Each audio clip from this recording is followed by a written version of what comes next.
So the other change that happened for us recently was that we got rid of the goat.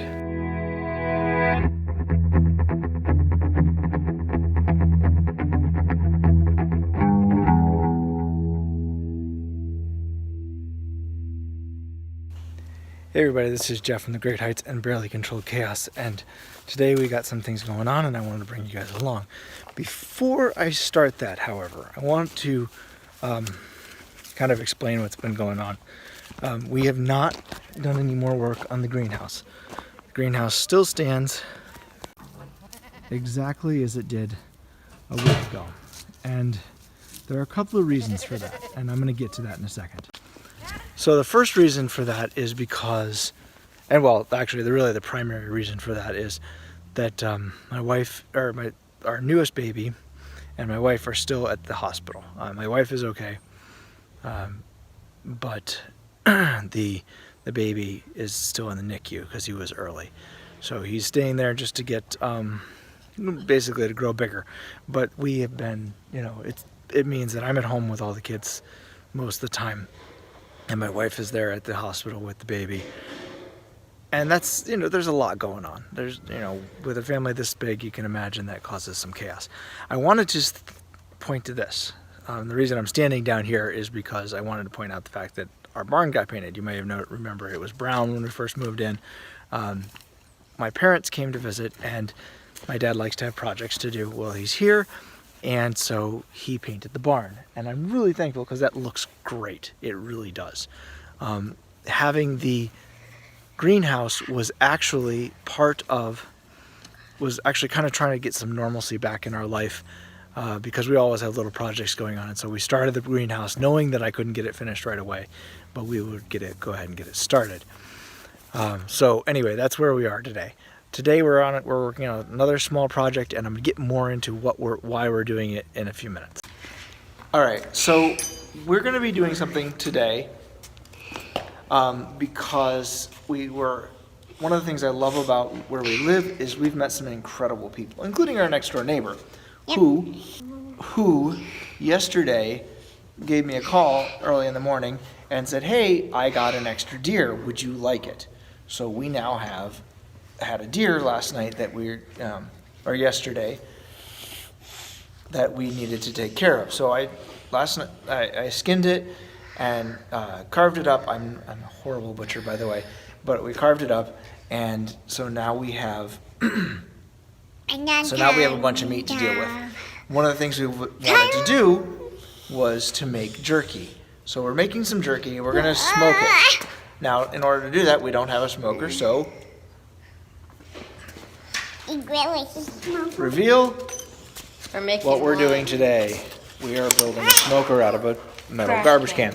Now, we've seen a bunch of different internet videos on this one, and I know this is going to work. This is the simplest version of that I've seen, and the reason we're going to go with simple is because simple works best for us. Simple always works best for us because, well, we're a little bit busy here, so simple works.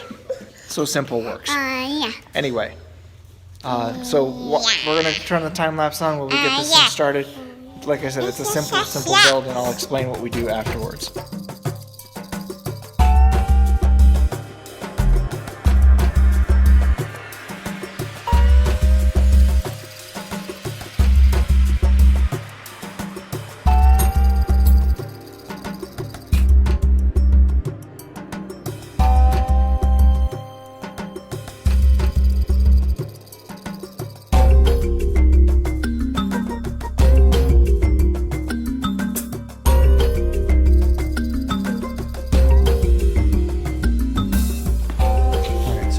Like I said, this is a really simple build. So what we're going to do here, we've got a very simple electric hot pad in there, hot plate in there. We put a little hole down here for the electrical cord to come out and also to let some smoke out. And then I'm going to put these lag bolts, mostly because I have the lag bolts available. We're going to put them in, we're going to use them right here because the grill grating that we have is slightly smaller than the trash can, which is what we want in the first place. But then they'll hold that up nice. And so we're gonna go ahead and get those in and get it nice and level. And then what we'll do here, if I can find it, there it is. We've got a pan that we got specifically for this. It's just a simple pan. We're gonna put the soaked wood chips in here. We put them on the hot pad the hot plate like that, and then we will just start the hot plate up, put the grill in there, and then we'll be able to check the temperature.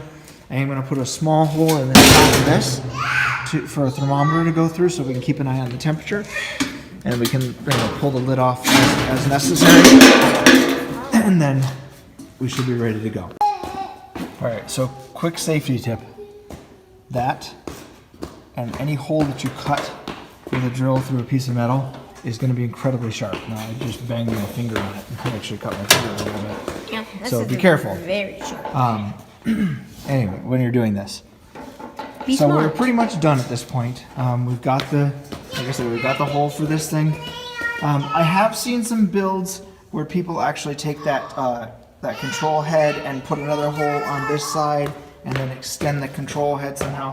I'm not gonna do that because honestly, I'm gonna turn it on one setting and kind of leave it there the whole time. I'm gonna turn it on medium actually, and as long as that gets, as long as it's creating smoke, that's all we really need. We don't need a ton of heat, so it'll work just fine. And it's never gonna be engulfed in flames where I can't reach down there and turn it off. At least that's the theory. So what we've done is we've soaked some wood chips, so we're going to put them in the pan. If you would go ahead and do that. You want to get some of the drips off of them, but just kind of put them in the pan. The water kind of helps them to smoke a little bit longer. And what we're going to do here, always thinking safety first, make sure you've got an extension cord. If you're going to do an extension cord, what you're going to do, make sure you've got an extension cord that is capable of handling this one. You can see this one's a pretty big extension cord. And then we're gonna put it right outside here, outside the barn, so that there's a smoke here and we die from the smoke inhalation. Put it down. There's that too. But just in case the horrific should happen, for some reason this actually starts on fire, it'll be outside, so it doesn't actually burn the building down. So, anyway, we are going to go ahead and do that. Alright, so while we're waiting for that to warm up, we're going to go ahead and feed the pigs. The supermarket had all their Halloween pumpkins super discount because it's after Halloween. So we've been giving them some. They haven't really seemed all that interested in it, but I broke it up much smaller than I have been, and then we're going to bury it under the grain and see what they do here. Let's see how it goes. And then we'll go ahead and give it to them. So, as I hoped, pretty quickly here, we've got smoke going, and we got some temperature here. It's already up to like 140, so as you can see, it's going up. It's about 100, just under 150 here. So we're trying to go for about 200 is where we want it. So then we'll once we've got it up to that temperature, we'll go ahead and take the lid off and get our jerky in there. And the jerky is a smaller, it's obviously smaller, so it doesn't require a lot of time. So we're just gonna go for a couple of hours and come out and check it again. So another important safety tip is that this is kind of an oxygen deprived environment when we're doing this. The can obviously is closed. There's only a small hole for air to get in, and then and there's very little room for air to get out. So there's not a whole lot of air in there. So when you're taking the lid off, make sure you stand back, because occasionally, especially after it's been going for a while, what'll happen is you'll lift that lid off, and the wood chips will actually start combusting, and you'll get some fire. So just be really careful when you're doing that. All right, so now we've hit 200. And what we're going to do is we're going to go ahead and take the top off.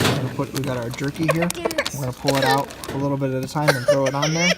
And then put the lid back on and leave it for a couple of hours.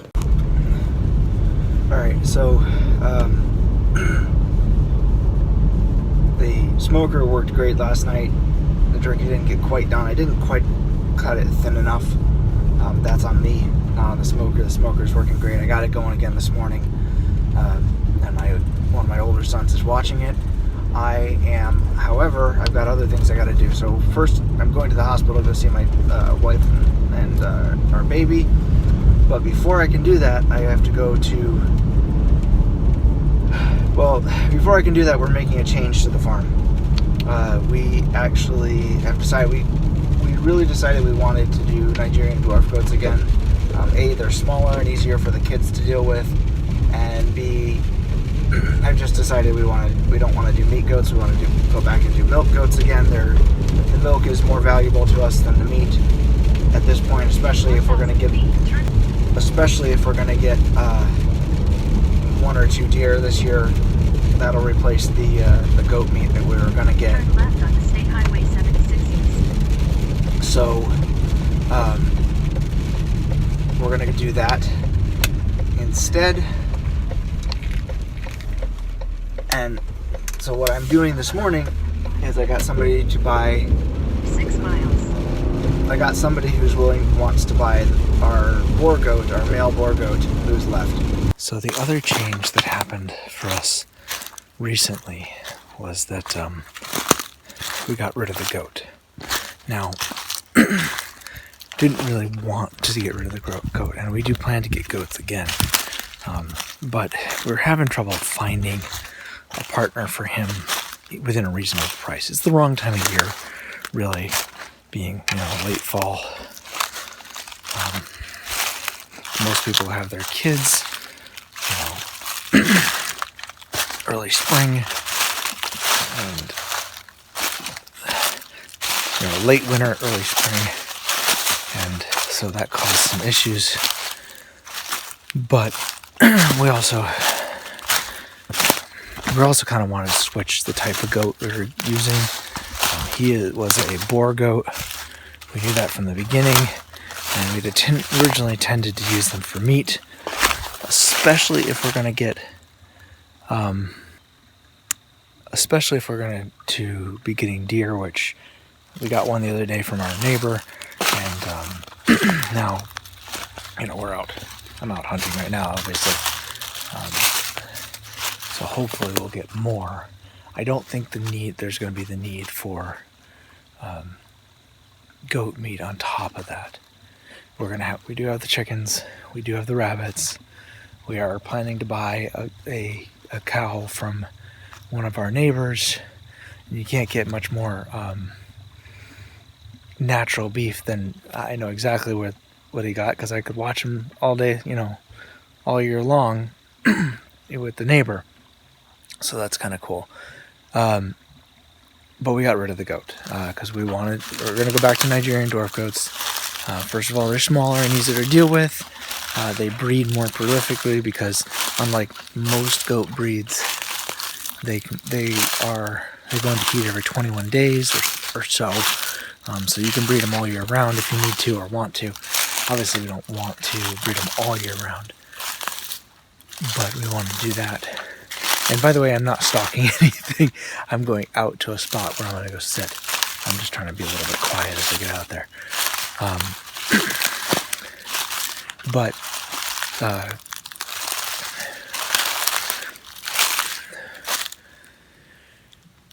Anyway, so I found he was lonesome.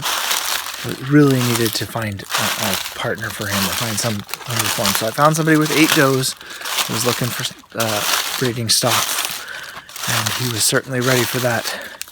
So I sold him to him for about what I paid for him, and so that's good. But we'll move on from that. In the meantime, I'm going to go out hunting and see if I can get a deer.